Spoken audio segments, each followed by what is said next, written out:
এটা হচ্ছে ক্যাটফিশ। এটাকে আমি ভেজে নিয়েছি। আজকে এটা দিয়ে আমি মুড়িঘণ্ট তৈরি করব। তবে এই ক্যাটফিশটা হচ্ছে আমাদের বাংলাদেশের বোয়াল মাছ বা আয়ের মাছের কাছাকাছি একটা টেস্ট। এখানে আমি বড় সাইজের একটা ক্যাটফিশ নিয়ে নিয়েছি। যেহেতু আমার বাচ্চারা এইটা খেতে পছন্দ করে, তারা মাথার চাইতে মাছটা বেশি পছন্দ করে, তাই মাথার সাথে আমি এখানে মাছও দিয়ে দিয়েছি।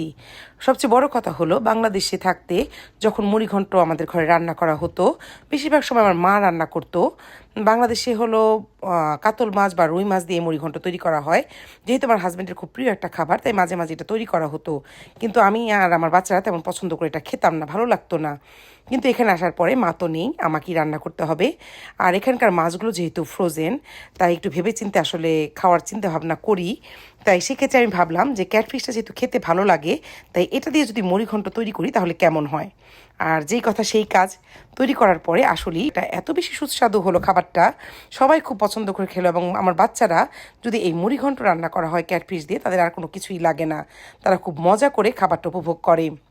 আর সত্যি কথা, যদি কেউ ট্রাই করে না থাকেন বা যদি কারো আসলে মুড়িঘণ্ট খেতে ভালো না লাগে, তাহলে এই ক্যাটফিশটাকে এই পদ্ধতিতে রান্না করতে পারেন। অবশ্যই অবশ্যই আমি বলছি ভালো লাগবে। অন্তত একবার হলেও ট্রাই করে দেখার অনুরোধ রইল। ভিডিওটা দেখার জন্য এবং সাথে থাকার জন্য সবাইকে অনেক অনেক ধন্যবাদ।